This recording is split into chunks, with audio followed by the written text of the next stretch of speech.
Hi నమస్తే, this is Shashi.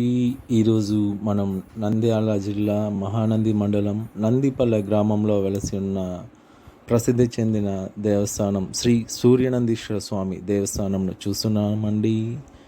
ఈ దేవస్థానం నంద్యాల నుండి 10 కిలోమీటర్ల దూరంలో ఉన్నది. అండ్ నవనంది దేవస్థానంలో ఈ దేవస్థానం 9వ దేవస్థానం.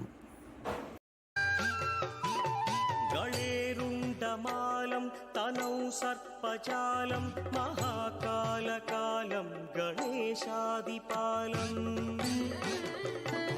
जटाजूतगङ्गोत्तरं गैर्विशिष्यं शिवं शङ्करं शम्भुमीशानमेडे मुदामाकरं मण्डनं मण्डयन्तं महामण्डलं भस्मभूषाधरन्तम् महामोहमारं शिवं शङ्करं शम्भुमीशानमेडे वटाधोनिवासं महाट्टाट्टहासं महापापनाशं सदा सुप्रकाशम् गिरीशं गणेशं सुरेशं महेशं शिवं शङ्करं शम्भुमीशानमेडे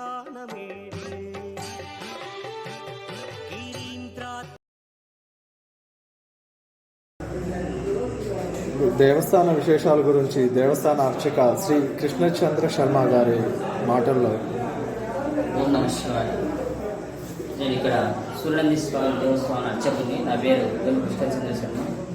ఇక్కడ సూర్యనంది దేవస్థానం పేరు ఎందుకు వచ్చిందంటే స్వామివారికి త్రినేత్రం ఉంది, 3వ నేత్రం ఇక్కడ పుట్టుకతోనే వచ్చిందండి. ఇక్కడ స్వామివారికి ఇక్కడ విశేషంగా ఏప్రిల్ నుంచి జూన్ వరకు సూర్యకిరణాలు పడతాయండి స్వామివారి మీద. ప్రతిరోజు ఉదయం 6 నుంచి 6:20 లోపల ఒక 5 నిమిషాలు స్వామివారి మీద ఈ నేత్రం మీద పడతాయి సూర్యకిరణాలు. తర్వాత ఇక్కడ సూర్య భగవానుడు పూర్వం తపస్సు చేశాడు శివుని గురించి. దానివల్ల సూర్యనందీశ్వర దేవస్థానం పేరు వచ్చింది. నవనందుల్లో 9వ నంది. క్రీస్తుపురం 16వ శతాబ్దంలో శ్రీకృష్ణదేవరాయ టైంలో నందన రాజు ప్రతిష్ఠించాడు స్వామివారిని ఇక్కడ. తర్వాత ఆ టైంలో ఈ యొక్క శ్రీ పోతులూరు వీరబ్రహ్మేంద్ర స్వామి వారు అన్నాజీ అనే రాజుతో వచ్చి ఇక్కడ స్వామివారి దర్శనం చేసుకొని కాలజ్ఞానంలో శ్రీ సూర్యనందీశ్వర స్వామి దేవస్థానం 12 ఆమడ పట్టణం అవుతుందని చెప్పాడు.